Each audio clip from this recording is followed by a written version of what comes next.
Video ini adalah lanjutan dari part 2, Monster Pet Evolution. Bagi yang belum subscribe, jangan lupa subscribe dan nyalakan tombol lonceng notifikasinya. Di part sebelumnya Gaopeng diminta untuk menyembuhkan monster Tuan Ma yang sedang sakit. Kemudian Tuan Ma akan memberikan 10 kali lipat, tetapi Gaopeng menolaknya. Karena Tuan Ma adalah pelanggan pertamanya, ia akan memberikan bonus untuknya. Lalu Gaopeng meminta Tuan Ma menunjukkan monsternya terlebih dahulu, sebelum ia mengobatinya. Saat Tuan Ma menunjukkan monsternya, sistem muncul, dan memperlihatkan statistik monster itu yang sedang mengalami cedera. Kemudian muncul notifikasi peringatan, yang menyarankannya untuk segera menangani mutasi yang berbahaya ini. Lalu Gaopeng bertanya apa saja yang dimakan monster ini. Tuan Ma menjelaskan bahwa dirinya memberi Blood Jade Mushroom, karena ia ingin monsternya bermutasi dan berevolusi. Kemudian Gaopeng berpikir bahwa ini disebabkan adanya penolakan antara kekuatan atribut darah dan petir sehingga membuat keadaannya menjadi seperti ini. Kemudian sistem menunjukkan proses untuk mengevolusikannya. Gaopeng pun mengikuti cara yang ditunjukkan sistem agar monster itu berhasil berevolusi, lalu menyuruh Kuan-Kuan untuk mengambil bahan-bahan yang dibutuhkannya. Ia mengatakan bahwa dirinya sudah tahu cara untuk menyembuhkannya, dan meminta Tuan Ma agar tidak mengganggunya saat sedang bekerja. Gaopeng yang sudah berada di ruang perawatan bersiap untuk mengobati monster itu. Terlihat Gaopeng memakai pakaian memasak, dan memegang pisau, membuat Kuan-Kuan dan Tuan Ma merasa ragu-ragu. Lalu Gaopeng menceburkan monsternya ke dalam panci, yang berisi bahan-bahan yang sudah disiapkan. Kemudian ia menawarkan sup kepada mereka yang membuat Tuan Ma cemas. Tetapi itu hanyalah candaan, lalu menyuruh Tuan Ma melihat, dan menjelaskannya bahwa ini bukanlah sup, melainkan pengobatan yang sudah disiapkannya. Ia menghangatkannya 10 menit, untuk meningkatkan khasiatnya. Tuan Ma memutuskan untuk mempercayai Gaopeng, dan apabila terjadi sesuatu, ia akan menuntutnya. Setelah 10 menit Gaopeng mengatakan bahwa ini akan segera selesai, kemudian panci bergerak, dan mengeluarkan asap yang banyak, membuat tutup panci itu terlempar. Terlihat monster yang berada di dalam panci sudah membaik, kemudian melompat keluar dengan kecepatan yang sangat tinggi, membuat ruangan menjadi berantakan. Sistem memperlihatkan statistik monster yang dievolusikannya memiliki atribut ganda. Tuan Ma berterima kasih serta meminta maaf kepada Gaopeng, karena sudah bersikap kasar dan tidak mempercayainya. Kemudian Gaopeng menunjukkan kertas tagihan pengobatan dan kerusakan ruangannya. Setelah itu Gaopeng menyuruh Kuan-Kuan membelikan material yang sudah ia tulis, lalu mengirimkannya ke rumah, dan membayarnya dari komisi pengobatan tadi. Kemudian Tuan Ma mengajak Gaopeng mengunjungi rumahnya besok, akan tetapi ia menolaknya, karena ia akan menghadiri kelas dan tidak mempunyai waktu luang. Dan saat Gaopeng hendak pulang, ia memberitahu mereka bahwa dirinya masih kelas 3 SMA. Yang membuat mereka tidak percaya bahwa Gaopeng masih seorang pelajar. Cerita berpindah memperlihatkan kakak Tang, yang sedang duduk dan memegang sebuah kristal, lalu menyuruh monsternya untuk mengirimkan kristal itu ke rumah Gaopeng. Setelah kristal itu dilempar ke rumahnya dan jatuh di depan Dazi. Tanpa pikir panjang Dazi langsung memakannya. Setelah menelan kristal itu Dazi mengalami reaksi yang membuatnya kesakitan. Kemudian cerita beralih, memperlihatkan Gaopeng yang sedang berjalan pulang, dengan membawa makanan, lalu ia memikirkan cara untuk mendapatkan kristal monster atribut petir, level 10 atau di atasnya, karena bahan ini sangat susah didapatkan, dan harganya sangat mahal. Gaopeng melihat gedung tempat tinggalnya mengalami masalah, membuatnya khawatir dan langsung berlari kencang menuju rumahnya.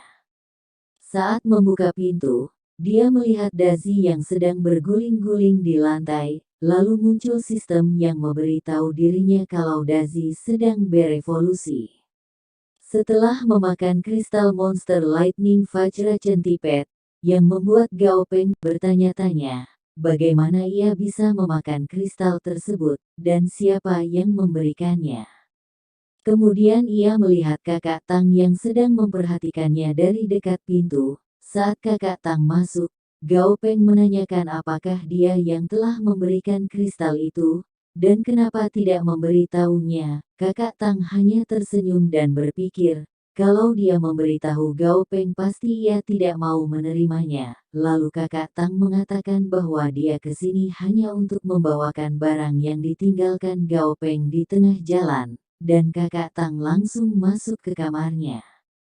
Lalu Gao Peng memukul kepala Dazi, dan juga memberitahu agar jangan lagi makan sembarangan. Gao Peng melihat sistem dan memikirkan cara cepat mengevolusikannya. Setelah dia tahu caranya, ia langsung mencari bahan yang diperlukan. Setelah menemukan bahannya, ia lalu mengubahnya menjadi jus, dan meminumkannya ke Dazi. Agar mempercepat evolusinya, saat Dazi meminumnya, tubuhnya mengalami perubahan yang membuat jendela kaca hancur. Terlihat Dazi yang tampaknya sudah berevolusi, tubuhnya menjadi sangat besar. Sistem memberitahu persyaratan yang diperlukan untuk evolusi selanjutnya.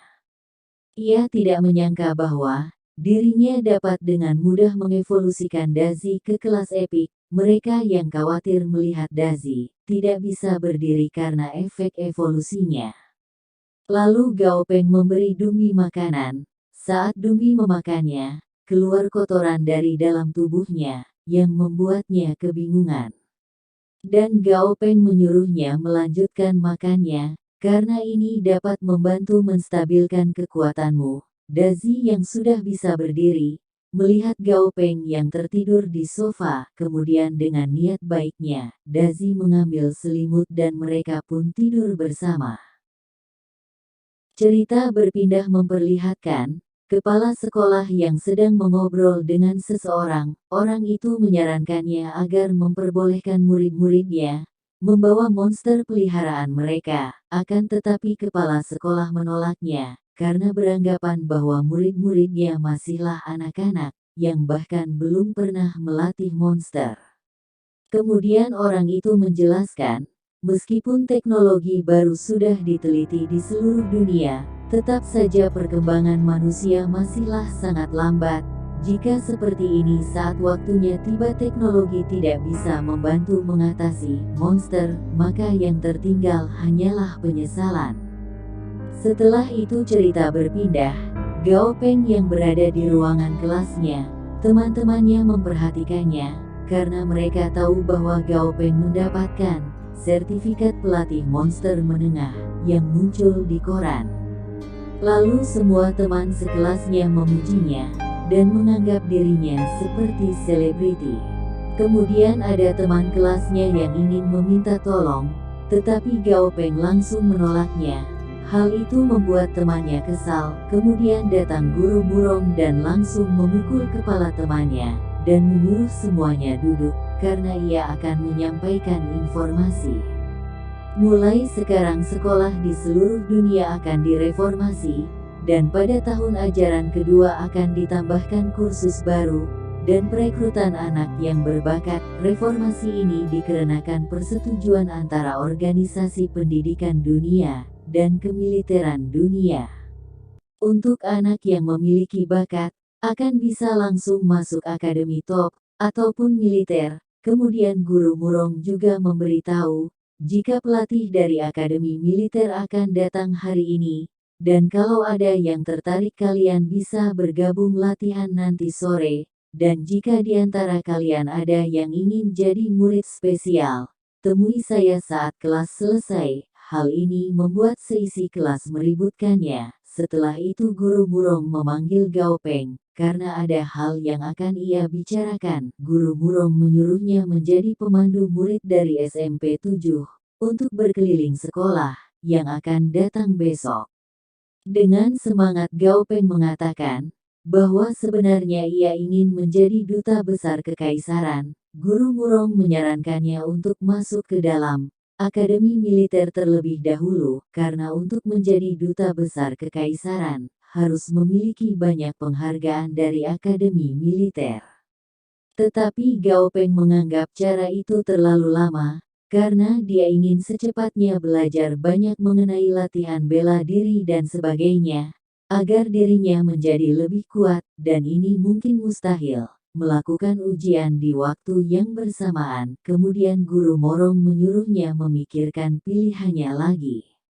Setelah sore hari beberapa murid dengan percaya diri berjalan menuju lapangan, untuk mengikuti seleksi. Setelah semua murid berkumpul, seorang kolonel tentara yang akan melatih mereka datang. Lalu menatap mereka dengan aura membunuh yang sangat kuat, membuat beberapa peserta ketakutan. Kemudian menyuruh mereka yang penakut untuk keluar, karena tanpa pikiran yang jernih dan tekad sekuat baja, kalian akan langsung mengompol bila bertemu monster di alam liar, dan kaki kalian akan menjadi selembut mie instan, dan tak akan sanggup untuk berlari. Setelah mendengar itu mereka kesal karena merasa dilecehkan, kemudian kolonel mengetes tekad mereka dengan mengeluarkan monster serigala yang sangat besar. Lalu memerintahkannya untuk menghancurkan pelat baja yang sudah tersusun. Monster itu berlari dan mencakar pelat baja hingga hancur, membuat semua orang yang mengikuti seleksi diam ketakutan. Kemudian kolonel itu mengatakan, inilah kekuatan membunuh monster pelatihan, dan di masa depan kalian akan menghadapi monster seperti ini, atau bahkan lebih kuat lagi. Lalu kolonel memberikan kesempatan terakhir kepada mereka yang ingin keluar untuk pergi sekarang. Terlihat banyak peserta yang pergi, karena melihat kejadian tadi, kolonel itu memberikan semangat kepada mereka yang keluar, dan menyarankan agar mereka belajar dengan giat, karena belajar juga merupakan pilihan yang baik. Kolonel itu memerintahkan peserta yang masih mengikuti seleksi, untuk mengikuti instruksi latihannya. Cerita berpindah memperlihatkan Gao Peng yang sangat lemas setelah melakukan pelatihan tadi, lalu Dazi datang untuk meminta makanan kepada Gao Peng. Saat berjalan untuk mengambil makanan, ia mengingat perkataan Kolonel Chen, dalam 1 bulan 1.200 peserta yang berada di kota ini akan dieliminasi. Saat Gao Peng membuka lemari, ternyata di dalamnya hanya ada 1 cedar pine needles. Kemudian menanyakan apa yang sebenarnya terjadi. Dazi memberitahu Gao Peng bahwa yang memakannya ialah Dumbi. Setelah itu Gao Peng mengingatkan Dumbi kalau ingin makan banyak, harus memberitahunya dulu. Dumbi yang mendengar itu terlihat sedih, karena merasa dirinya sedang dimarahi. Saat duduk di kursi, Gao Peng melihat sistem yang memberitahunya agar Dumbi menyerap 600 pound cedar pine needles untuk dapat berevolusi. Dan untuk Dazi memerlukan 200 pound lightning flower fruit untuk meningkatkan kekualitas sempurna. Kemudian Gao Peng memesan bahan yang dibutuhkannya. Ia berpendapat kalau Dumbi menyerap banyak zat yang bermanfaat, maka akan lebih cepat dia berevolusi. Lalu ia merasa kalau tidak mudah membesarkan sebuah keluarga. Cerita berpindah, saat Gao Peng datang ke sekolah, ia melihat murid-murid yang membawa monster beast, dan ada sebuah monster yang menghalangi pintu masuk. Kemudian datang seorang pelatih, dan menanyakan apa yang terjadi. Saat mengetahuinya, ia memerintahkan monster serigalanya untuk mengusir monster yang memblokir jalan. Saat monster serigala mengaum, hal itu membuat monster yang menghalang jalan ketakutan, dan menyingkir dari pintu masuk. Setelah itu, pelatih memberitahu mereka untuk bersiap memulai latihan. Setelah semua murid berkumpul, pelatih menjelaskan bahwa mereka akan berlatih komando beast terlebih dahulu. Karena ini adalah tahap dasar dan sangat penting, percuma saja jika monster kalian kuat, tapi tidak mau mendengarkan perintah kalian, itu sama saja tidak ada gunanya. Dan jika kalian ingin melatihnya, sebaiknya kalian harus memahami kebiasaan dan preferensi mereka untuk menjalin hubungan yang baik dengannya secara tepat. Contohnya serigala bulan perak milikku, karena aku selalu memberi makanan kesukaannya. Jadi sekarang dia ketergantungan padaku, dan dia mau menuruti semua perintahku. Dan memberi tahu mereka, kalau serangan ekor monster serigala bulan perak bukanlah senjata alaminya. Hanya saja setelah latihan berbulan-bulan, ekornya secara bertahap menjadi lebih keras dan dapat berayun lebih cepat serta akurat. Jadi dia punya senjata tambahan selain gigi dan cakarnya. Metode pelatihan Kolonel Chen adalah untuk mengembangkan keragaman serangan dan meningkatkan kekuatan monsternya.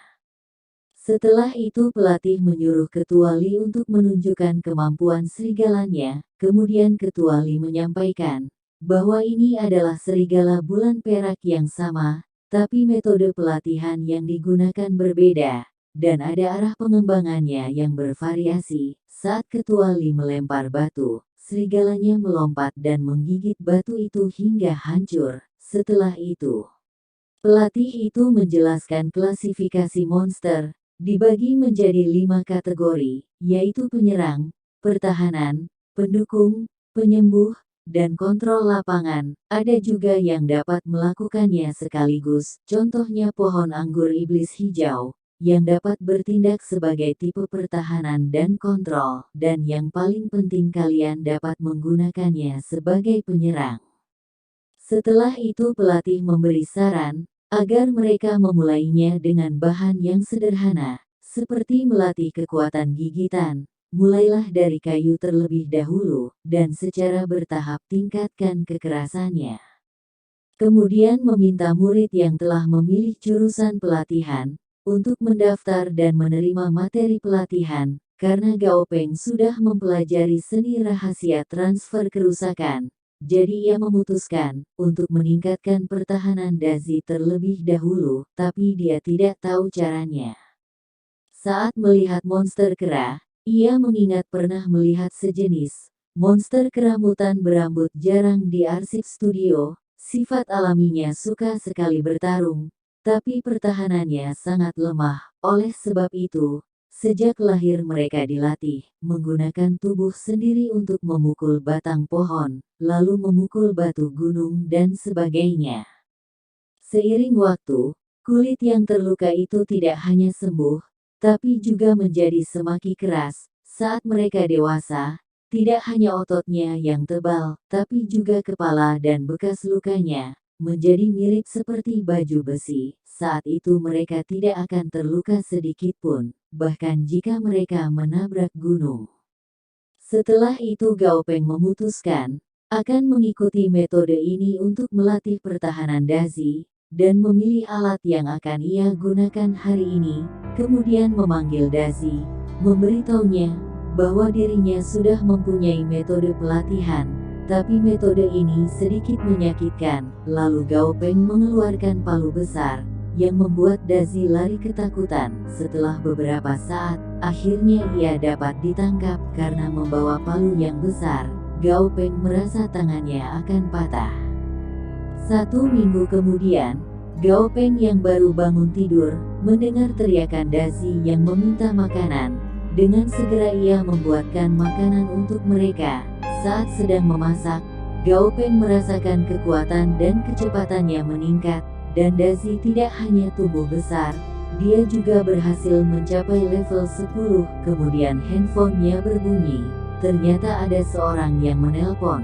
Dia adalah Liu Shenlin, manajer umum perusahaan keamanan perisai biru. Lalu meminta Gao Peng untuk bicara langsung dengannya, membahas suatu hal yang akan menguntungkannya. Dan ini akan menjadi akhir dari video kali ini. Jangan lupa subscribe, agar dapat membantu channel ini berkembang. Dan nantikan video-video selanjutnya. Terima kasih.